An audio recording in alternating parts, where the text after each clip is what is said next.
ನಮಸ್ತೆ watch Kannada serial ಚಾನಲ್ಗೆ ಸ್ವಾಗತ. ಮೊದಲು ನಮ್ಮ ಚಾನಲ್ನ ಸಬ್ಸ್ಕ್ರೈಬ್ ಮಾಡಿಕೊಡಿ, ನಂತರ ವಿಡಿಯೋನ ಪೂರ್ತಿಯಾಗಿ ನೋಡಿ. ಇನ್ನು ಪ್ರಾರಂಭದಲ್ಲಿ ಹರಿ ಮತ್ತು ಚಂದನ ಇಬ್ಬರು ಮನೆಗೆ ಬರ್ತಾರೆ. ಆಗ ಅಲ್ಲಿ ವೈಭವಿ ಕೂಡ ಇರ್ತಾಳೆ. ಇನ್ನು ಹರಿ ಹೇಳ್ತಾನೆ, ಏನು ಇವತ್ತು ವೈಭವಿ ಇಲ್ಲಿಗೆ ಬಂದಿದ್ದಾಳೆ, ಏನು ಕತೆ, ಏನು ಕಂಟಿ, ಏನು ಮಾತಾಡ್ತಿದ್ದೀರಾ ಇಲ್ಲಿ ಅಂತ ಹೇಳ್ತಾರೆ. ಆಗ ಕಂಟಿ ಹೇಳ್ತಾನೆ, ಹಾಗೇನು ಇಲ್ಲ ಅಣ್ಣ ಅಂತ ಹೇಳ್ತಾನೆ. ಆಗ ವೈಭವಿ ಹೇಳ್ತಾಳೆ, ನೀವೆಲ್ಲಿಗೆ ಹೋಗಿದ್ರಿ ಚಂದನಕ್ಕ, ನೀವು ಹೇಗಿದ್ದೀರಾ ಅಂತ ಕೇಳ್ತಾಳೆ. ಆವಾಗ ಅವಳು ಹೇಳ್ತಾಳೆ, ನಾನು ಹುಷಾರಾಗಿದ್ದೇನೆ ಅಂತ ಹೇಳ್ತಾಳೆ. ಆಗ ವೈಭವಿ ಕೇಳ್ತಾಳೆ, ಏನು ಜಾಲಿಯಾಗಿ ರೈಡಿಂಗ್ ಹೋಗಿದ್ರಾ ಅಂತ ಕೇಳ್ತಾಳೆ. ಆಗ ಹರಿ ಹೌದು ಅಂತ ಹೇಳಿಕ್ಕೆ ಹೋಗುವಾಗ ಚಂದನ ಹೇಳ್ತಾನೆ, ಹಾಗೇನು ಇಲ್ಲ ವೈಭವಿ, ಇಲ್ಲೇ ವಾಕಿಂಗ್ ಹೋಗಿದ್ವಿ ಅಂತ ಹೇಳ್ತಾರೆ. ಇನ್ನು ಅವರೆಲ್ಲ ಮನೆಯೊಳಗೆ ಬರ್ತಾರೆ. ಇನ್ನು ಈ ಕಡೆ ಭಾರತಿಗೆ ಕಾತ್ಯಾಯನಿ ಒಂದೇ ಸಮನೆ ಬೈತಾನೆ ಇರ್ತಾಳೆ. ರೂಮಲ್ಲಿ ಬೈತಾ ಇರೋದನ್ನು ಅವಳು ಗಂಡ ಬಾಗಿಲ ಹತ್ರ ನಿಂತ್ಕೊಂಡು ಕದ್ದು ಕೇಳಿಸ್ಕೊಳ್ತಾ ಇರ್ತಾನೆ. ಇನ್ನು ಭಾರತಿಗೆ ಕಾತ್ಯಾಯನಿ ಹೇಳ್ತಾಳೆ, ನೀನು ಯಾಕೆ ಈ ರೀತಿ ಮಾಡ್ತಿದ್ಯಾ, ನಾನು ಅಂದ್ಕೊಂಡೆ ನಮ್ಮ ಮನೇಲಿ ಮಾತ್ರ ಈ ರೀತಿ ಮಾಡ್ತೀಯ ಅಂತ ಅಂದ್ಕೊಂಡೆ, ಆದರೆ ಗಂಡನ ಮನೇಲಿ ಇದೇ ರೀತಿ ಮಾಡ್ತಿದ್ಯಂತೆ. ಅಲ್ಲ ಕಣೆ, 4 ಜನ ನೋಡಿದವ್ರು ಏನು ಹೇಳ್ತಾರೆ, ಅಲ್ಲ ನೀನು ಈ ರೀತಿ ಮಾಡಿದ್ಯಲ್ಲ, ಪಾಪ ಅಳಿಯಂದ್ರು ಊಟ ಕೂಡ ಸರಿಯಾಗಿ ಮಾಡಲಿಲ್ಲ, ಯಾಕೆ ನೀನು ಈ ರೀತಿ ಮಾಡಿದ್ಯಾ ಅಂತ ಹೇಳ್ತಾರೆ. ಆಗ ಭಾರತಿ ಹೇಳ್ತಾಳೆ, ಅಲ್ಲಮ್ಮ ನಾನೇನು ಮಾಡಿದೆ, ನಾನು ಅವ್ರು ಊಟ ಮಾಡೋದು ಬೇಡ ಅಂತ ಹೇಳಿ ಕೈ ಹಿಡ್ಕೊಂಡ, ಇಲ್ಲ ತಾನೇ, ನಾನು ಏನು ಮಾಡ್ದೆ, ಎಲ್ಲದಕ್ಕೂ ನಂಗೆ ನೀನು ಬೈಬೇಡಮ್ಮ ಅಂತ ಹೇಳ್ತಾರೆ. ಆಗ ಕಾತ್ಯಾಯನಿ ಹೇಳ್ತಾಳೆ, ಅಲ್ಲ ಭಾರತಿ, ನಿಂಗೆ ಏನೇ ಆಗಿದೆ, ದೇವ್ರಂತ ಗಂಡ ಕಣೆ, ಅವರನ್ನು ಯಾಕೆ ನೀನು ಕಳ್ಕೊಳ್ತಿದ್ಯಾ, ಅಷ್ಟು ಒಳ್ಳೆಯವ್ರು ಕಣೆ, ನಿಂಗೋಸ್ಕರ ಎಷ್ಟು ಒಳ್ಳೇದು ಮಾಡ್ತಾರೆ ಅವರು, ಅವ್ರ ಜೊತೆಗೆ ಯಾಕೆ ನೀನು ಜಗಳ ಮಾಡ್ತಿದ್ಯಾ ಕಣೆ ಅಂತ ಹೇಳ್ತಾಳೆ. ಆವಾಗ ಭಾರತಿ ಹೇಳ್ತಾಳೆ, ಅಮ್ಮ ನಿಂಗೆಲ್ಲ ವಿಷಯನೂ ಗೊತ್ತಿಲ್ಲಮ್ಮ, ಅದೇನಂದರೆ ಅಂತ ಹೇಳುವಾಗ ಅವಳ ಗಂಡ ಒಳಗಡೆ ಬಂದು, ಅತ್ತೆ ಯಾಕತ್ತೆ ಪಾಪ ಭಾರತಿಗೆ ಬೈತೀರಾ, ಅವಳು ಸಿಟ್ಟು ಬರ್ತಾನೆ ಇರ್ತದೆ ಹೋಗ್ತಾನೆ ಇರ್ತದೆ, ಆದರೆ ಅವಳಿಗೆ ಬೇಜಾರಾಗೋದು ನಂಗೆ ಇಷ್ಟ ಇಲ್ಲ ಅತ್ತೆ, ಪಾಪ ಅತ್ತೆ, ಅವಳು ತುಂಬ ಒಳ್ಳೆಯವಳು. ಭಾರತಿ ಸಾರಿ ಭಾರತಿ, ನಾನು ಕಬಾಬ್ ಆವಾಗಲೇ ತಿಂದಿದ್ರೆ ಈ ಥರ ಎಲ್ಲ ಗಲಾಟೆ ಆಗ್ತಾನೇ ಇರಲಿಲ್ಲ, ಸಾರಿ ಭಾರತಿ, ನೀನು ಬೇಜಾರಾಗೋದು ನಂಗಂತೂ ತಡ್ಕೊಳಿಕ್ಕಾಗಲ್ಲ ಭಾರತಿ ಅಂತ ಹೇಳ್ಕೊಂಡು ತುಂಬಾ ಡ್ರಾಮಾ ಮಾಡ್ತಾನೆ. ಆಗ ಕಾತ್ಯಾಯನಿ ಹೇಳ್ತಾಳೆ, ನೋಡಿದ್ಯಾ ನಿಂಗೋಸ್ಕರ ಏನೆಲ್ಲ ಹೇಳ್ತಿದ್ದಾರೆ ನೋಡಿದ್ಯಾ, ಅಳಿಯಂದ್ರೆ ನೀವು ಯಾಕೆ ಅಳಿಯಂದ್ರೆ ಇವಳ ಹತ್ರ ಕ್ಷಮೆ ಕೇಳ್ತೀರಾ, ನೀವೇನು ತಪ್ಪು ಮಾಡಿದ್ದೀರಾ, ಇವಳು ಬುದ್ಧಿನೇ ಹೀಗೆ ಅಳಿಯಂದ್ರೆ ಅಂತ ಹೇಳ್ತಾನೆ. ಆಗ ಭಾರತಿ ಹೇಳ್ತಾಳೆ, ಅಮ್ಮ ಸ್ವಲ್ಪ ನನ್ನ ಪಾಡಿಗೆ ನನ್ನನ್ನು ಬಿಟ್ಟುಬಿಡು ಅಂತ ಹೇಳ್ತಾನೆ. ಆಗ ಅವಳು ಗಂಡ ಹೇಳ್ತಾನೆ, ಆಯಿತು ಭಾರತಿ ರೆಸ್ಟ್ ಮಾಡು ಭಾರತಿ ಅಂತ ಹೇಳ್ತಾರೆ. ಆಗ ಭಾರತಿ, ನಾನು ಮಲ್ಕೊಳ್ತೇನೆ, ನಂಗಂತೂ ರೆಸ್ಟ್ ಬೇಕಂತೇಳಿ ಮಲ್ಕೊಳ್ತಾಳೆ. ಇನ್ನು ಕಾತ್ಯಾಯನಿ ಹೇಳ್ತಾಳೆ, ನೀವೇನಾದರೂ ಮಾಡ್ಕೊಳ್ಳಿ, ನಿಂಗೆ ನಾನು ಹೇಳಿದೆ ಅರ್ಥ ಆಗಲ್ಲ ಅಂತ ಹೇಳ್ಕೊಂಡು ಅಲ್ಲಿಂದ ಹೋಗ್ತಾಳೆ. ಇನ್ನು ಈ ಕಡೆ ಮುತ್ತು ಎಲ್ರಿಗೂ ಟೀ ಮಾಡಿ ಕೊಡ್ತಾನೆ. ಆಗ ವೈಭವಿ ಹೇಳ್ತಾಳೆ, ಅಣ್ಣ ನೀವು ಮಾಡಿದ ಟೀ ಅದು ಸೂಪರ್ ಆಗಿದೆ ಅಣ್ಣ, ಆದರೆ ಅವತ್ತು ನಾನು ಚಂದನ ಅಕ್ಕ ಮಾಡಿದ ಟೀ ಕುಡ್ದಿದ್ದೆ, ಇಷ್ಟು ಕಹಿ ಗೊತ್ತಾ, ಆ ಕಹಿ ಇನ್ನೂ ನನ್ನ ಬಾಯಿಂದ ಹೋಗಲಿಲ್ಲ ಅಂತ ಹೇಳ್ತಾಳೆ. ಆಗ ಹರಿ ಹೇಳ್ತಾನೆ, ಏನು ಚಂದನ್ ಅವರು ಟೀ ಮಾಡಿದ ಕಹಿ ಇತ್ತಾ, ಹಾಗೇನಿಲ್ಲ, ಚಂದನ್ ಅವರು ಸೂಪರಾಗಿ ಟೀ ಮಾಡ್ತಾರೆ, ನೆಕ್ಸ್ಟ್ ಕಾಟ್ಲೆ ಕಿಚನಿಗೆ ಇವರೇ ಹೋಗ್ತಾರೆ, ಅಷ್ಟು ಲೆವೆಲ್ ಅಡುಗೆ ಮಾಡ್ತಾರೆ, ನೀನು ಆ ದಿನ ಹಾಗಲಕಾಯಿ ತಿಂದ್ಕೊಂಡು ಬಂದಿದ್ಯಾ ಇರಬೇಕು, ಅದಕ್ಕೆ ಕಹಿ ಇತ್ತು ಅಂತ ಹೇಳ್ತಾರೆ. ಆಗ ಚಂದನ ಹೇಳ್ತಾಳೆ, ಹಾಗೇನಿಲ್ಲ, ಆಯಿತು ವೈಭವಿ, ನೋಡು ನಿನ್ನ ಮದುವೆ ಆಗಿ ಬರುವಷ್ಟರಲ್ಲಿ ನಾನು ಚಂದ ಮಾಡಿ ಅಡುಗೆ ಮಾಡೋದು ಕಲ್ತಿರ್ತೇನೆ ಅಂತ ಹೇಳ್ತಾಳೆ. ಆಗೆಲ್ಲರೂ ತಮಾಷೆಗೆ ನಗಾಡ್ತಾ ಇರ್ತಾರೆ. ಇನ್ನು ಕಂಠಿ ಹೇಳ್ತಾನೆ, ಅಣ್ಣ ನಾನು ವೈಭವಿ ನಮ್ಮ ಮನೆಗೆ ಬಿಟ್ಟು ಬರ್ತೇನೆ ಅಂತ ಹೇಳಿ ಮನೆಗೆ ಬಿಡ್ಲಿಕ್ಕೆ ಹೋಗ್ತಾನೆ. ಇನ್ನು ಮುತ್ತು ಹೇಳ್ತಾನೆ, ಚಂದನ ನಿಂಗೆ ಬೇಜಾರಾಯ್ತಾ ವೈಭವಿ ಆ ರೀತಿ ಹೇಳಿದ್ದಕ್ಕೆ ಅಂತ ಹೇಳ್ತಾನೆ. ಆಗ ಚಂದನ ಹೇಳ್ತಾಳೆ, ಹಾಗೇನು ಇಲ್ಲ ಅಣ್ಣ ಅಂತ ಹೇಳ್ತಾಳೆ. ಇನ್ನು ನಟರಾಜ ಹೊರಗಡೆ ಸಾಂಗ್ ಕೇಳ್ಕೊಂಡು ರೇಡಿಯೋದಲ್ಲಿ ಕೂತ್ಕೊಂಡಿರ್ತಾನೆ. ಆವಾಗ ಚಂದನ ಬಂದು ಹೇಳ್ತಾಳೆ, ಅಂಕಲ್ ಅಂಕಲ್ ಅಂತ ಹೇಳ್ತಾಳೆ. ಆಗ ನಟರಾಜ್ ಹೇಳ್ತಾನೆ, ಏನಾಯ್ತಮ್ಮ ಏನು ಅಂತ ಕೇಳ್ತಾನೆ. ಆವಾಗ ಚಂದನ ಹೇಳ್ತಾಳೆ, ಅಂಕಲ್ ಹುಷಾರಾದ್ರಾ, ಇವಾಗ ಆರೋಗ್ಯ ಪರವಾಗಿಲ್ವಾ ಅಂತ ಕೇಳ್ತಾಳೆ. ಆಗ ನಟರಾಜ್ ಹೇಳ್ತಾನೆ, ಅಲ್ಲಮ್ಮ, ಬಂದಿರೋದು ಒಂದು ಸಣ್ಣ ಜ್ವರ, ಅದಕ್ಕೆ ಏನೋ ದೊಡ್ಡ ರೋಗ ಬಂದವ್ರ ಥರ ಕೇಳ್ತಾ ಇದ್ದಿ, ಸರಿಯಾಗಿದ್ದೇನೆ ನಾನು ಅಂತ ಹೇಳ್ತಾನೆ. ಆಗ ಚಂದನ ಹೇಳ್ತಾಳೆ, ಅಂಕಲ್ ಸತ್ಯ ಹೇಳಿ ನೀವು ಕುಡ್ದಿದ್ದೀರಾ ಅಂತ ಕೇಳ್ತಾಳೆ. ಆಗ ಅವನು ಹೇಳ್ತಾನೆ, ಕುಡ್ದೆ, ಹೌದು, ಬೆಳಿಗ್ಗೆ ಟೀ ಕುಡ್ದೆ, ಆಮೇಲೆ ಜ್ಯೂಸ್ ಕುಡ್ದೆ, ಆಮೇಲೆ ಮಧ್ಯೆ ಮಧ್ಯೆ ನೀರು ಕುಡಿತಾನೇ ಇದ್ದೇನೆ ಅಂತ ಹೇಳ್ತಾನೆ. ನಾನು ಅದನ್ನು ಕೇಳ್ತಾ ಇಲ್ಲ ಅಂಕಲ್, ನೀವು ಸ್ಪೆಷಲಾಗಿ ಒಂದು ತಗೊಳ್ತೀರಲ್ಲ ಅದನ್ನು ತಗೊಂಡ್ರಾ ಅಂತ ಕೇಳ್ತಿದ್ದೇನೆ ಅಂತ ಹೇಳ್ತಾಳೆ. ಆಗ ಅವನು ಹೇಳ್ತಾನೆ, ಹೌದು ತಗೊಂಡೆ ಅಂತ ಹೇಳ್ತಾನೆ. ಆವಾಗ ಚಂದನ ಹೇಳ್ತಾಳೆ, ಏನು ಅಂಕಲ್, ನಾನು ತಗೊಳ್ಬೇಡಿ ಅಂತ ಹೇಳಿದ್ನಲ್ಲ, ಆದರೂ ಯಾಕೆ ನೀವು ಕುಡಿದ್ರಿ ಅಂತ ಕೇಳ್ತಾಳೆ. ಆಗ ಅವನು ಹೇಳ್ತಾನೆ, ನೀನು ಕುಡಿಬೇಡ ಅಂತ ಹೇಳಿದ್ದೆ, ನಾನು ನಿನಗೆ ಹೇಳಿದ್ನ ನಾನು ಕುಡಿಯಲ್ಲ ಅಂತ ಹೇಳ್ಕೊಂಡು, ನೀನು ಹೇಳ್ದಾಗೆ ನಾನು ಕೇಳಬೇಕಾ, ನೀ ಹೇಳಿದೆ ನಾನು ಕೇಳಿಲ್ಲ, ನಾನು ಕುಡ್ದೆ, ಅದರಲ್ಲಿ ಏನಾಯ್ತು ಇವಾಗ ಅಂತ ಕೇಳ್ತಾನೆ. ಆಗ ಚಂದನ್ ಹೇಳ್ತಾಳೆ, ಓ ನೀವು ರಿವರ್ಸ್ ಗೇರಲ್ಲಿ ಬರ್ತಿದ್ದೀರಾ ಅಂತ ಕೇಳ್ತಾಳೆ.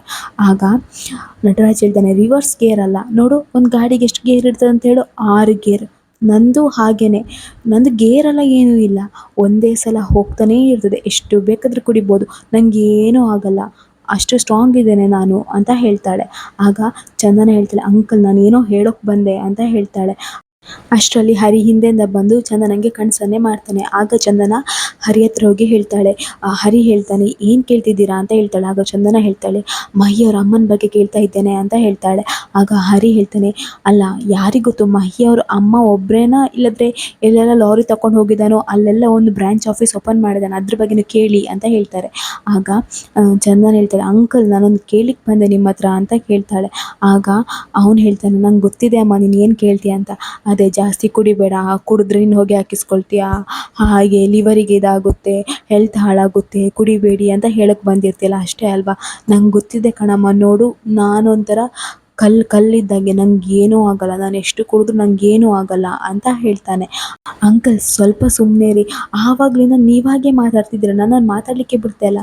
ಅಂಕಲ್ ನಾನು ಹೇಳೋದನ್ನು ಕೇಳಿ, ಏನು ಗೊತ್ತಾ, ನಾನಿವತ್ತು ಮಹಿ ಅಮ್ಮನ ನೋಡಿದೆ ಅಂಕಲ್ ಅಂತ ಹೇಳ್ತಾಳೆ. ಆಗ ತುಂಬಾ ಶಾಕ್ ಆಗುತ್ತೆ ನಟರಾಜನಿಗೆ. ಆಗ ಚಂದನ್ ಹೇಳ್ತಾಳೆ, ಹೌದು ಅಂಕಲ್ ನಾನು ನೋಡಿದೆ ಅಂತ ಹೇಳ್ತಾಳೆ. ಆವಾಗ ನಟರಾಜ್ ಹೇಳ್ತಾನೆ, ಏನು ಅದೆಲ್ಲ ಯಾಕೆ ನಿಂಗೆ ಇವಾಗ ಅಂತ ಕೇಳ್ತಾನೆ. ಆವಾಗ ಚಂದನ ಹೇಳ್ತಾಳೆ, ನಂಗೆ ಬೇಕು ಅಂಕಲ್, ನಾನು ನೋಡಿದೆ ಇವತ್ತು ನಾನು ಬರುವಾಗ ಮಹಿ ಅಮ್ಮ ರೋಡಲ್ಲಿ ನಡ್ಕೊಂಡು ಬರ್ತಾ ಇದ್ರು, ನಾನು ಮತ್ತು ಮಹಿ ಇಬ್ಬರು ಇದ್ವಿ, ಹಾಗಾಗಿ ನಂಗೆ ಗಾಡಿ ನಿಲ್ಲಿಸ್ಲಿಕ್ಕಾಗಲಿಲ್ಲ, ಯಾಕಂದರೆ ಮಹಿ ಎಲ್ಲಿ ನೋಡ್ತಾನೋ ಅನ್ನೋ ಟೆನ್ಷನ್ ಆಗಿತ್ತು, ಬಚಾವ್ ಮಹಿ ನೋಡಲಿಲ್ಲ ಅಂತ ಹೇಳ್ತಾಳೆ. ಇನ್ನು ಈ ಕಡೆ ಭಾರತಿ ಗಂಡ ಕಾರ್ತಿಯನಿಗೆ ತುಂಬಾ ಬ್ರೈನ್ ವಾಶ್ ಮಾಡ್ತಾ ಇರ್ತಾನೆ. ಇನ್ನು ಭಾರತಿ ಗಂಡ ಹೇಳ್ತಾನೆ, ಅತ್ತೆ ಯಾಕತ್ತೆ ನೀವು ಟೆನ್ಷನ್ ಮಾಡ್ಕೊಂಡಿದ್ದೀರಾ, ನೀವೇನು ಹೆದರಬೇಡಿ, ಟೆನ್ಷನ್ ಮಾಡ್ಕೊಳ್ಬೇಡಿ, ಅವಳು ಸಿಟ್ಟು ಹೀಗೇ ನಮ್ಮ ಮನೇಲೂ ಇದೇ ರೀತಿ ಸಿಟ್ಟು ಮಾಡ್ತಾಳೆ, ಆವಾಗ ನಾನೇ ಹೋಗಿ ಸಾರಿ ಕೇಳ್ತೇನೆ ಅಂತ ಹೇಳ್ತಾನೆ. ಆಗ ಅವಳು ಹೇಳ್ತಾಳೆ, ಏನು ಮನೆಯಲ್ಲೂ ಹೀಗೆ ಮಾಡ್ತೀರಾ, ಅಲ್ಲ ಅಳಿಯಂದ್ರೆ ನೀವು ಯಾಕೆ ಹೋಗಿ ಸಾರಿ ಕೇಳಬೇಕು, ನೀವೇನು ತಪ್ಪು ಮಾಡಿದ್ದೀರ ಅಂತ ಸಾರಿ ಕೇಳ್ತೀರಾ ಅಂತ ಹೇಳ್ತಾಳೆ. ಆವಾಗ ಅವನು ಹೇಳ್ತಾನೆ, ಅತ್ತೆ ಯಾರೇ ತಪ್ಪು ಮಾಡಲಿ ನಾನೇ ಸಾರಿ ಕೇಳಬೇಕತ್ತೆ, ಮನೆಯಲ್ಲೂ ಹೀಗೆ ನನ್ನ ಅಮ್ಮ ತುಂಬಾ ಬೇಜಾರು ಮಾಡ್ಕೊಳ್ತಾರೆ, ಇಲ್ಲಿ ನೀವು ಬೇಜಾರು ಮಾಡ್ಕೊಳ್ತೀರಾ, ನನಗಂತೂ ಇದನ್ನೆಲ್ಲ ನೋಡ್ಲಿಕ್ಕೆ ಆಗಲ್ಲ ಅತ್ತೆ, ನೀವೆಲ್ಲ ಖುಷಿಯಾಗಿರಬೇಕು, ನೀವು ಖುಷಿಯಾಗಿದ್ದರೆ ನಾನು ಖುಷಿಯಾಗಿರ್ತೀನಿ, ನನ್ನ ಹೆಂಡತಿ ಅತ್ತೆ ಅವಳಿಗೆ ಮುಂಗೋಪ ಜಾಸ್ತಿ, ನಾನೇ ಸಾರಿ ಕೇಳಿ ಸಮಾಧಾನ ಮಾಡ್ತೇನೆ ಅತ್ತೆ, ನೀವೇನು ಟೆನ್ಷನ್ ಮಾಡ್ಕೊಳ್ಬೇಡಿ ಅಂತ ಹೇಳಿ ಹೋಗ್ತಾನೆ. ಇನ್ನು ಅವಳು ಹೇಳ್ತಾ ಇರ್ತಾಳೆ, ಅಲ್ಲ ಅಳಿಯಂದ್ರಿಗೆ ಏನಾಗಿದೆ, ಯಾರೋ ತಪ್ಪು ಮಾಡೋದು, ಯಾರೋ ಸಾರಿ ಕೇಳೋದು, ದೇವ್ರೇ ಎಂಥ ಮಗಳನ್ನು ಹೆತ್ತಿಬಿಟ್ಟೆಪ್ಪ ನಾನು ಅಂತ ಹೇಳ್ಕೊಂಡು ತುಂಬಾ ಟೆನ್ಷನ್ ಮಾಡ್ಕೊಳ್ತಾ ಇರ್ತಾಳೆ. ಇನ್ನು ಈ ಕಡೆ ಚಂದನ ಕೇಳ್ತಾ ಇರ್ತಾಳೆ, ಅಂಕಲ್ ನೀವು ಯಾಕೆ ಅಂಕಲ್ ಏನೂ ಮಾತಾಡ್ತಿಲ್ಲ, ಏನಾದರೂ ಹೇಳಿ ಅಂಕಲ್ ಅಂತ ಹೇಳ್ತಾಳೆ. ಆಗ ನಟರಾಜ್ ಹೇಳ್ತಾನೆ, ನಿಂಗೆ ಇದೆಲ್ಲ ಯಾಕೆ ಬೇಕು ಚಂದನ, ಪದೇ ಪದೇ ಇದೇ ವಿಚಾರನ ಯಾಕೆ ಕೇಳ್ತಿದ್ದೆ, ಮಹಿ ಅಮ್ಮನ ಬಗ್ಗೆ ಯಾಕೆ ಬೇಕು ನಿನಗೆ, ಏನಾದರೂ ಆಗಲಿ ನಿಂಗೆ ಯಾಕೆ ಬೇಕು ಅಂತ ಹೇಳ್ತಾರೆ. ಆಗ ಚಂದನ್ ಹೇಳ್ತಾರೆ, ಇಲ್ಲ ಅಂಕಲ್ ನೀವೇನೋ ವಿಚಾರ ಮುಚ್ಚಿಡ್ತಿದ್ದೀರಾ, ನಂಗೆ ಒಂದು ಅರ್ಥ ಆಗ್ತಿಲ್ಲ, ಮಹಿ ಅಮ್ಮ ಇದೇ ಊರಲ್ಲಿದ್ದರು, ನೀವು ಯಾಕೆ ಅವ್ರನ್ನ ಈ ಮನೆಗೆ ಕರಿತಾ ಇಲ್ಲ, ಹೇಳಿ ಅಂಕಲ್ ಯಾಕೆ ಈ ರೀತಿ ಮಾಡ್ತಿದ್ದೀರಾ ಅಂತ ಹೇಳ್ತಾರೆ. ಆಗ ನಟರಾಜ್ ಹೇಳ್ತಾನೆ, ಚಂದನ ನಿಮ್ಮ ಬಾಯಿ ಮುಚ್ಚಿ ಕೂತ್ಕೋ ಚಂದನ ಅಂತ ಹೇಳ್ತಾಳೆ. ಆವಾಗ ಚಂದನ ಹೇಳ್ತಾಳೆ, ಅಂಕಲ್ ಪ್ಲೀಸ್ ಅಂಕಲ್ ಸ್ವಲ್ಪ ನಿಧಾನವಾಗಿ ಮಾತಾಡಿ, ಒಳಗಡೆ ಮಹಿ ಇದ್ದಾನೆ, ಅವನಿಗೆ ಕೇಳ್ತದೆ, ನೀವು ಯಾಕೆ ಇಷ್ಟು ಜೋರಾಗಿ ಮಾತಾಡ್ತಿದ್ದೀರಾ ಅಂತ ಹೇಳ್ತಾಳೆ. ಆಗ ನಟರಾಜ್ ಹೇಳ್ತಾನೆ, ನೋಡು ಚಂದನ, ನಿಂಗೆ ಈ ವಿಚಾರ ಎಲ್ಲ ಬೇಡ, ನೀನು ಯಾರನ್ನೋ ನೋಡಿ ಅವ್ರ ಅಮ್ಮ ಅಂತ ಅಂದ್ಕೊಂಡಿದ್ಯಾ ಅಷ್ಟೇ, ಅವರಿಲ್ಲ ಇವಾಗ ಇಲ್ಲಿ, ಅವ್ರು ದೂರದಲ್ಲಿದ್ದಾರೆ ಅಂತ ಹೇಳ್ತಾಳೆ. ಆವಾಗ ಚಂದನ್ ಹೇಳ್ತಾಳೆ, ಇಲ್ಲ ಅಂಕಲ್ ನಂಗೆ ಸರಿಯಾಗಿ ನೆನಪಿದೆ, ನಾನು ಮೊದಲನೇ ಬಾರಿಗೆ ನೋಡ್ತಾ ಇಲ್ಲ, 2-3 ಸಲ ನೋಡಿದ್ದೇನೆ, ಅದು ಅವರೇ, ಆದರೆ ನೀವು ಯಾಕೆ ಅವ್ರ ಬಗ್ಗೆ ಏನೂ ನಮ್ಮ ಹತ್ರ ಹೇಳ್ತಾ ಇಲ್ಲ, ಯಾಕೆ ಅಂಕಲ್ ಏನೋ ವಿಷಯ ಇದೆ, ನೀವು ಅದನ್ನು ಮುಚ್ಚಿಡ್ತಿದ್ದೀರಾ, ಹೇಳಿ ಅಂಕಲ್, ನಂಗೆ ವಿಷಯ ಗೊತ್ತಾಗಲೇಬೇಕು, ಏನು ವಿಚಾರ ಪ್ರತಿಯೊಂದು ನಂಗೆ ಗೊತ್ತಾಗಲೇಬೇಕು ಅಂತ ಹೇಳ್ತಾಳೆ. ಆವಾಗ ನಟರಾಜ್ ಹೇಳ್ತಾನೆ, ನೋಡು ಚಂದನ ಇದೆಲ್ಲ ನಿನಗೆ ಬೇಡದಿರೋ ವಿಚಾರ, ನೀನು ಇದ್ರಲ್ಲಿ ತಲೆ ಹಾಕಬೇಡ ಅಷ್ಟೇ ಅಂತ ಹೇಳ್ತಾನೆ. ಆಗ ಹರಿ ಬಂದು ಹೇಳ್ತಾನೆ, ಯಾಕೆ ಈ ರೀತಿ ಹೇಳ್ತಿದ್ದ, ಚಂದನ ಅವ್ರು ಕೇಳ್ತಿದ್ದಾರಲ್ಲ, ಹೇಳು ಏನು ವಿಚಾರ, ಎಲ್ಲನೂ ನಮ್ಮ ಹತ್ರ ಹೇಳು ಅಂತ ಹೇಳ್ತಾನೆ. ಆವಾಗ ನಟರಾಜ್ ಹೇಳ್ತಾನೆ, ನಾನು ಹೇಳಲ್ಲ, ಏನೋ ಮಾಡ್ತೀಯಾ ಅಂತ ಕೇಳ್ತಾನೆ.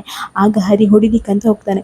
ಆಗ ಚಂದನ ಹೇಳ್ತಾಳೆ, ಹರಿ ಅವರೇ ಸ್ವಲ್ಪ ಸಮಾಧಾನದಿಂದ ಇರಿ ನೀವು, ನಾನು ಕೇಳ್ತಾ ಇದ್ದೇನಲ್ಲ ಅವ್ರು ಹೇಳ್ತಾರೆ ನನಗೆ ಅಂತ ಹೇಳ್ತಾಳೆ. ಆಗ ನಟರಾಜ್ ಹೇಳ್ತಾನೆ, ನೋಡು ಚಂದನ ನಿಂಗಿದೆಲ್ಲ ಬೇಡ್ದಿರೋ ವಿಚಾರ, ನಿಂದು ಏನು ಕೆಲಸ ಇದೆ, ಆಫೀಸಿಗೆ ಹೋದ್ಯಾ, ಮನೆಗೆ ಬಂದ್ಯಾ, ಊಟ ಮಾಡಿದ್ಯಾ, ಮಲ್ಕೊಂಡ್ಯಾ, ಅಷ್ಟರಲ್ಲೇ ಇರು, ಅದನ್ನು ಬಿಟ್ಟು ಬೇರೆ ಏನೂ ಮಾಡಬೇಡ, ನಿಂಗೆ ಆಫೀಸಲ್ಲಿ ಏನು ಕೆಲಸ ಕೊಡಲ್ವಾ ಇವಾಗ ಅಂತ ಕೇಳ್ತಾರೆ. ಆಗ ಚಂದನ್ ಹೇಳ್ತಾಳೆ, ಅಂಕಲ್ ಮಾತು ಮರೆಸ್ಬೇಡಿ, ನನಗೆ ಸತ್ಯ ಹೇಳಿ, ಏನು ವಿಚಾರ, ಯಾಕೆ ನೀವೆಲ್ಲ ಮುಚ್ಚಿಡ್ತಿದ್ದೀರಾ, ಮಹಿ ಅಮ್ಮನ ಯಾಕೆ ಇಲ್ಲಿ ಕರ್ಕೊಂಡು ಬರ್ತಾ ಇಲ್ಲ, ಅವ್ರು ಯಾಕೆ ಅಲ್ಲಿದ್ದಾರೆ, ಏನಾಗಿದೆ ಎಲ್ಲನೂ ಹೇಳಿ ಅಂಕಲ್ ಅಂತ ಹೇಳ್ತಾರೆ. ಆಗ ನಟರಾಜ್ ಹೇಳ್ತಾನೆ, ನಾನು ಹೇಳಲ್ಲ ಅಂದರೆ ಹೇಳಲ್ಲ, ನೀವೇನಾದರೂ ಮಾಡ್ಕೊಳ್ಳಿ, ನಾನಂತೂ ನನಗೇನು ಗೊತ್ತಿಲ್ಲ, ನಾನೇನು ಹೇಳಲ್ಲ ಅಂತ ಹೇಳ್ಕೊಂಡು ಸುಮ್ಮನೆ ಕೂತ್ಕೊಂಡು ಬಿಡ್ತಾನೆ. ಆಗ ಹರಿ ಹೇಳ್ತಾನೆ, ಚಂದನ ಅವರೇ ಬನ್ನಿ ಮೇಡಮ್, ಇವರೇನು ಹೇಳಲ್ಲ ಅಂತ ಹೇಳ್ತಾನೆ. ಇನ್ನು ಚಂದನ ಹೇಳ್ತಾಳೆ, ಅಲ್ಲ ಹರಿ ಅವರೇ ನಾವಿದನ್ನು ಹೇಗೆ ತಿಳ್ಕೊಳ್ಳೋದು ಅಂತ ಹೇಳ್ತಾಳೆ. ಆಗ ಹರಿ ಹೇಳ್ತಾನೆ, ಮೇಡಮ್ ನಂಗೆ ನೀವು ಹೇಳ್ದಿರಲ್ಲ, ಉಳಿದಿದ್ದೆಲ್ಲ ನಾನು ನೋಡ್ಕೊಳ್ತೇನೆ ಅಂತ ಹೇಳ್ತಾನೆ. ಇನ್ನು ಈ ಕಡೆ ಮುತ್ತುಗೆ ಕಾಲು ಉಳುಕಿರ್ತದೆ. ಇನ್ನು ಮಹಿ ಕಾಲನ್ನು ಚಂದ ಮಾಡಿ ಮಸಾಜ್ ಮಾಡ್ತಾ ಇರ್ತಾನೆ. ಆವಾಗ ಮುತ್ತು ತುಂಬ ನೋವು ಪಡ್ತಾ ಇರ್ತಾನೆ. ಆಗ ಹರಿ ಮತ್ತು ಚಂದನ ಬರ್ತಾಳೆ. ಚಂದನ ಕೇಳ್ತಾಳೆ, ಅಣ್ಣ ಏನಾಯ್ತಣ್ಣ, ಏನಾಯಿತು ಅಂತ ಹೇಳ್ತಾಳೆ. ಆಗ ಮುತ್ತು ಹೇಳ್ತಾನೆ, ಏನು ಇಲ್ಲಮ್ಮ, ಬಾತ್ರೂಮಿಂದ ಬರುವಾಗ ಸ್ವಲ್ಪ ಕಾಲು ಹುಡುಕಿತು ಅಂತ ಹೇಳ್ತಾನೆ. ಆಗ ಚಂದನ ಹೇಳ್ತಾಳೆ, ಅಣ್ಣ ಬನ್ನಿ ಅಣ್ಣ ಆಸ್ಪತ್ರೆಗೆ ಹೋಗೋಣ ಅಂತ ಹೇಳ್ತಾಳೆ. ಆಗ ಮುತ್ತು ಹೇಳ್ತಾನೆ, ಅಯ್ಯೋ ಬೇಡಮ್ಮ, ಸ್ವಲ್ಪ ಹೊತ್ತಲ್ಲಿ ಸರಿಯಾಗುತ್ತೆ ಬಿಡು ಅಂತ ಹೇಳ್ತಾಳೆ. ಆದ್ರೆ ನನಗೆ ತುಂಬ ನೋವಿರ್ತದೆ. ಆಗ ಚಂದನ ಹೇಳ್ತಾಳೆ, ಅಣ್ಣ ತಡೀರಿ ನಾನು ಸ್ಪ್ರೇ ತೊಗೊಂಬರ್ತೆ ಅಂತ ಹೇಳ್ಕೊಂಡು ಸ್ಪ್ರೇ ತರಲಿಕ್ಕೆ ಹೋಗ್ತಾಳೆ. ಇನ್ನು ಸ್ಪ್ರೇ ತೊಗೊಂಬರುವಾಗ ನಟರಾಜ ಬರ್ತಾನೆ. ನಟರಾಜ ಬಂದು ಹೇಳ್ತಾನೆ, ಚಂದನ ಇದೆಲ್ಲ ಮಾಡಬೇಡ ಕಣಮ್ಮ, ನೋಡು ಇದಕ್ಕೆ ನಾನು ಔಷಧಿ ಕೊಡ್ತೇನೆ ಅಂತ ಹೇಳ್ತಾನೆ. ಆಗ ಹರಿ ಹೇಳ್ತಾನೆ, ಏನು ದೊಡ್ಡ ನಾಟಿ ವೈದ್ಯ ಇವನು ಅಂತ ಹೇಳ್ತಾನೆ. ಆಗ ನಟರಾಜ್ ಹೇಳ್ತಾನೆ, ಹೌದು ಕಣೋ, ನಾನು ದೊಡ್ಡ ನಾಟಿ ವೈದ್ಯನೇ, ಇವಾಗ ನಾನು ಟ್ರೀಟ್ಮೆಂಟ್ ಕೊಡ್ತೇನೆ, ಹೇಗೆ ಕಾಲು ಸರಿ ಹೋಗುತ್ತೆ ನೀನೇ ನೋಡ್ತಿರು ಅಂತ ಹೇಳಿ ಮಹಿ ಹತ್ರ ಎಣ್ಣೆ ತೊಗೊಂಡ್ಬರ್ಲಿಕ್ಕೆ ಹೇಳ್ತಾನೆ. ಆದರೆ ಮಹಿ ಅವನ ಹತ್ರ ಹೇಳೋದು ಹರಳೆಣ್ಣೆ ತೊಗೊಂಬರ್ಲಿಕ್ಕೆ. ಆದರೆ ಅವನು ಸ್ಟವ್ ಪಕ್ಕದಲ್ಲಿರೋ ಕಬಾಬ್ ಕರೆದಿದ್ದ ಎಣ್ಣೆ ಇರ್ತದೆ, ಆ ಎಣ್ಣೆನೇ ತಗೊಂಡು ಬರ್ತಾನೆ. ಅದ್ರದ್ದು ಯಾರಿಗೂ ಗೊತ್ತಿರೋದಿಲ್ಲ ಅದು ಕಬಾಬ್ ಎಣ್ಣೆ ಅಂತ ಹೇಳ್ಕೊಂಡು. ಇನ್ನು ಎಣ್ಣೆ ತೊಗೊಂಡು ಬರ್ತಾನೆ ಮಹಿ. ಇನ್ನು ಅದನ್ನು ನಟರಾಜ ಎಣ್ಣೆ ಹಾಕಿ ಮಾಲಿಷ್ ಮಾಡ್ತಾನೆ. ಆದರೆ ಅದು ಸಿಕ್ಕಾಪಟ್ಟೆ ನೋವಾಗ್ತಿರ್ತದೆ ಮುತ್ತಿಗೆ. ಮುತ್ತು ಹೇಳ್ತಾನೆ, ಅಯ್ಯೋ ಬೇಡಪ್ಪ, ತುಂಬ ಉರಿತಿದೆಪ್ಪ ಅಂತ ಹೇಳ್ತಾ ಇರ್ತಾನೆ. ಆಗ ನಟರಾಜ ಹೇಳ್ತಾನೆ, ಅಯ್ಯೋ ಇದೆಲ್ಲ ಆಗುತ್ತೆ ಕಣೋ, ನೋವು ಹೋಗುವಾಗ ಇದೇ ಆಗೋದು, ನೋವು ಕಾಲು ಒಳಗಿದೆ, ಅದು ಹೊರಗೆ ಬರಬೇಕು, ಆವಾಗ ನೋವು ಆಗುತ್ತೆ, ನೀನೇನು ಟೆನ್ಷನ್ ಮಾಡ್ಕೋಬೇಡ, ಕಾಲು ಉರಿಯುತ್ತೆ, ಸಮಾಧಾನ ಮಾಡ್ಕೊ, ಎಲ್ಲ ಸರಿ ಹೋಗುತ್ತೆ, ನಾನೀಗ ನಿನಗೆ ಟ್ರೀಟ್ಮೆಂಟ್ ಮಾಡ್ತೇನೆ ನೋಡಿ, ಎಲ್ಲ ಸರಿ ಹೋಗುತ್ತೆ ಅಂತ ಹೇಳ್ಕೊಂಡು ಅವ್ನ ಕಾಲನ್ನು ಟ್ವಿಸ್ಟ್ ಎಲ್ಲ ಮಾಡಿ ಕಾಲನ್ನು ತುಂಬ ಒತ್ತಿ ಇಡ್ತಾನೆ. ಮುತ್ತುಗಂದು ತುಂಬಾ ನೋವು ಬರ್ತಾ ಇರ್ತದೆ, ತಡ್ಕೊಳ್ಳಿಕ್ಕೆ ಆಗೋದಿಲ್ಲ. ಆದರೆ ನಟರಾಜ ಬಿಡ್ತಾನೆ ಇರಲ್ಲ. ಆಗ ಮುತ್ತು ಹೇಳ್ತಾನೆ, ಅಪ್ಪ ನೋವು ಹೋಯ್ತಪ್ಪ ಅಂತ ಹೇಳ್ತಾನೆ. ಆಗ ನಟರಾಜ ಹೇಳ್ತಾನೆ, ಹೌದಲ್ವಾ, ನೋವು ಹೋಯ್ತಲ್ವಾ, ಇದೇ ಹೇಳಿದ್ದು, ನಾನು ಮಾಡಿದ ಟ್ರೀಟ್ಮೆಂಟ್ ಅಂದರೆ ನೋವು ಹೋಗಲೇಬೇಕು ಅಂತ ಹೇಳ್ಕೊಂಡು ಹೆಮ್ಮೆಯಿಂದ ಹೋಗ್ತಾನೆ. ಇನ್ನು ಕಂಠಿ ಹೇಳ್ತಾನೆ, ಅಣ್ಣ ನಿಜವಾಗ್ಲೂ ನಿನಗೆ ನೋವು ಹೋಯ್ತಾ ಅಣ್ಣ ಅಂತ ಹೇಳ್ತಾನೆ. ಆಗ ಮುತ್ತು ಹೇಳ್ತಾನೆ, ಅಯ್ಯೋ ಇಲ್ಲ ಕಣೋ, ನೋವು ತುಂಬಾ ಬರ್ತಿದೆ ಕಣೋ, ನಂಗೆ ಗೊತ್ತಾಗ್ತಿಲ್ಲ, ಸಿಕ್ಕಾಪಟ್ಟೆ ನೋವು ಬರ್ತಿದೆ ಕಣೋ ಅಂತ ಹೇಳ್ತಾನೆ. ಆಗ ಹರಿಗೆ ಡೌಟ್ ಬರುತ್ತೆ. ಹರಿ ಯೋಚನೆ ಮಾಡ್ತಾನೆ, ಅಲ್ಲ ಎಣ್ಣೆ ಹಾಕಿ ಮಸಾಜ್ ಮಾಡಿದ್ರೆ ನೋವು ಯಾಕೆ ಬರುತ್ತೆ ಅಂತ ಹೇಳ್ಕೊಂಡು ಮೈ ತಂದ ಎಣ್ಣೆಯನ್ನು ಸ್ಮೆಲ್ ನೋಡ್ತಾನೆ. ಅದೊಂಥರ ವಿಚಿತ್ರವಾಗಿ ಸ್ಮೆಲ್ ಬರ್ತಾ ಇರ್ತದೆ. ಆಗ ಹರಿ ಹೇಳ್ತಾನೆ, ಮೈ ಎಲ್ಲಿಂದ ಎಣ್ಣೆ ತಂದೆಯೋ ಇದು ಅಂತ ಕೇಳ್ತಾನೆ. ಆಗ ಮೈ ಹೇಳ್ತಾನೆ, ಅದು ಸ್ಟವ್ ಪಕ್ಕದಲ್ಲಿತ್ತು, ಅದೇ ಎಣ್ಣೆ ತಂದೆ ಅಂತ ಹೇಳ್ತಾನೆ. ಆಗ ಮುತ್ತು ಹೇಳ್ತಾನೆ, ಅಯ್ಯೋ ಮಹಿ, ಅದು ಕಬಾಬ್ ಕರೆದ ಎಣ್ಣೆ ಕಣೋ, ಅದನ್ನೇ ಯಾಕೋ ತಗೊಬಂದಿ ಅಂತ ಹೇಳ್ತಾನೆ. ಆಗ ಎಲ್ರಿಗೂ ಶಾಕ್ ಆಗುತ್ತಾಗ ಕಂಠಿ ಹೇಳ್ತಾನೆ, ಇವನು ಯಾವಾಗಲೂ ಇಂಥದ್ದೇ ಕೆಲಸ ಮಾಡೋದಣ್ಣ ಅಂತ ಹೇಳ್ತಾನೆ. ಆಗ ಮುತ್ತು ಹೇಳ್ತಾನೆ, ಪರವಾಗಿಲ್ಲ ಬಿಡು ಅಂತ ಹೇಳ್ತಾನೆ. ಆಗ ಚಂದನ ಹೇಳ್ತಾನೆ, ಅಣ್ಣ ನಾವು ಆಸ್ಪತ್ರೆಗೆ ಹೋಗೋಣ, ನೋವು ತುಂಬ ಜಾಸ್ತಿ ಆಗ್ತಿದೆ ಅಲ್ವಾ ನಿಮಗೆ ಅಂತ ಹೇಳ್ತಾಳೆ. ಆದರೆ ಮುತ್ತು ಹೇಳ್ತಾನೆ, ಬೇಡ ಚಂದನ, ಸಂಜೆ ತನಕ ನೋಡ್ತೇನೆ, ಆಮೇಲೆ ನೋವು ಬಂದರೆ ಆಸ್ಪತ್ರೆಗೆ ಹೋಗೋಣ ಅಂತ ಹೇಳ್ತಾನೆ. ನಾನು ಹೋಗಿ ಸ್ವಲ್ಪ ಅಡುಗೆ ಮಾಡಿಬಿಡ್ತೇನೆ ಅಂತ ಹೇಳ್ತಾನೆ. ಆಗ ಚಂದನ ಹೇಳ್ತಾಳೆ, ಅಣ್ಣ ನೀವೇನು ಮಾಡೋದು ಬೇಡ, ಸುಮ್ಮನೆ ಕೂತ್ಕೊಳ್ಳಿ, ಹರಿ ಅವರೇ ಬನ್ನಿ ನನ್ನ ಜೊತೆ ಹೆಲ್ಪ್ ಮಾಡಿ ಅಂತ ಹೇಳ್ತಾಳೆ. ಇನ್ನು ಕಂಠಿ ಮತ್ತು ಮಹಿನೂ ಹೆಲ್ಪ್ ಮಾಡಿ ಅಂತ ಕರೀತಾಳೆ. ಇನ್ನು ಅವರೆಲ್ಲ ಅಡುಗೆಗೆ ಹೆಲ್ಪ್ ಮಾಡ್ಲಿಕ್ಕೆ ಅಂತ ಹೋಗ್ತಾರೆ. ಇಲ್ಲಿಗೆ ಈ ವಿಡಿಯೋ ಮುಗಿಯುತ್ತೆ. ನಮ್ಮ ವಾಚ್ ಕನ್ನಡ ಸೀರಿಯಲ್ ಚಾನಲ್ನ ದಯಮಾಡಿ ಸಬ್ಸ್ಕ್ರೈಬ್ ಮಾಡ್ಕೊಳ್ಳಿ.